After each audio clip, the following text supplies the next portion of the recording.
हमने पढ़ा कि नॉर्मल जो लॉ ऑफ सप्लाई होता है उसका एक्सेप्शन होता है लेबर।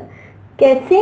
अब देखते हैं ग्राफ पे। हमने अभी पढ़ा था कि उसका बैकवर्ड बेंडिंग सप्लाई का होता है। अब प्रैक्टिकली देखते हैं कैसे।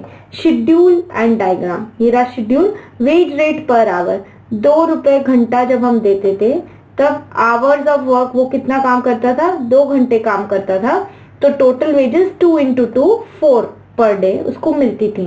अब 2 रुपए से 4 रुपए पर आवर बढ़ा दी उसकी वेजेस, तो उसको लगा इतनी वेजेस बढ़ी तो एक पावर आई काम करने की। सो आवर्स ऑफ वर्क कितना हुआ? 6 आवर्स। सो सीधा 4 रुपीज से काम पहुंच गया। 6 4 24। अब कितना बढ़ाई? वेज रेट पर आवर 4 की 8 कर दी, लेकिन अब दिमाग में लेजर आ गया। ठीक है, सो अब काम की बजाय लेजर, दैट इज आराम। तो अब कितना काम किया?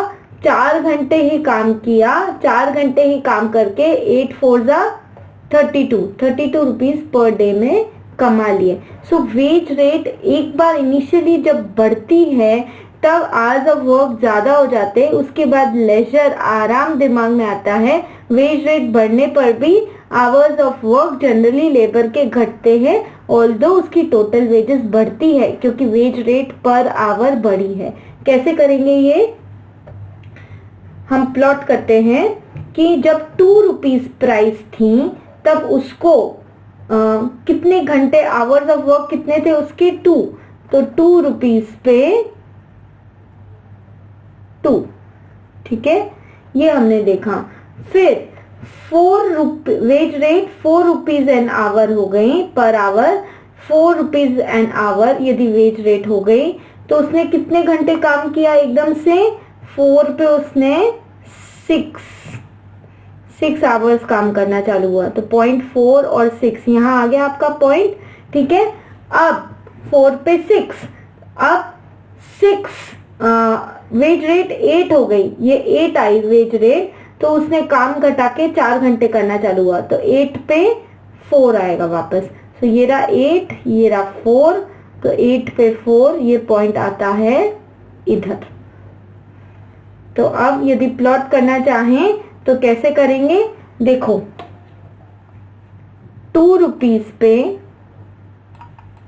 कितना था? 2 घंटे वो काम कर रहा था।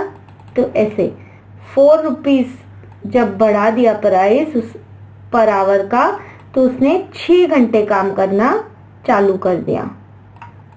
ठीक है, जब 8 रुपीज बढ़ा दिया तो उसने वर्किंग आवर्स का टाइम, क्योंकि लेजर आ गया ना दिमाग में, तो 4 आवर्स ही किया। बराबर है। तो अभी डिमांड कर्व कैसा होगा?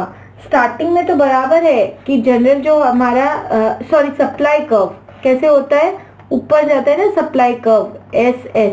तो स्टार्टिंग में तो बराबर है कि 2 से गया 4, तो बराबर जा रहा है। लेकिन फिर लेबर का डिमांड कर्व कैसे हो रहा है? बैकवर्ड बेंड हो गया। It is backward bending supply curve. तो इसका मतलब यदि ये मैं 2 ज्वाइन करूंगी तो ऐसे वो बेंड हो गया। So it is said that it is a backward bending supply curve. ऐसे ये कर्व बेंड हो गया बैकवर्ड। सो मतलब इंस्टेड ऑफ गोइंग पूरा ऊपर supply curve, it bends backward because labour की टेंडेंसी एक अमाउंट के बाद लेजर की हो जाती है। So as wage rate ₹2 per hour, worker ने 2 घंटे काम किया। 4 बढ़ा दी तो 6 घंटे काम करने लगा। 8 हो गई तो अभी क्या आ गया? लेजर आ गया। So instead of going upward from left to right, it bends backward. ठीक है, but from now worker wants leisure and even at increased wages he will work comparatively less hours, although total wages तो 24 से 32 हुई है ना। although total wages increases but total hours of work decrease, so curve bends backwards instead of going upwards। ठीक है, so एक exception आपने देखा लेबर का। अब सेकेंड एक्सेप्शन इन सब के देखेंगे हम।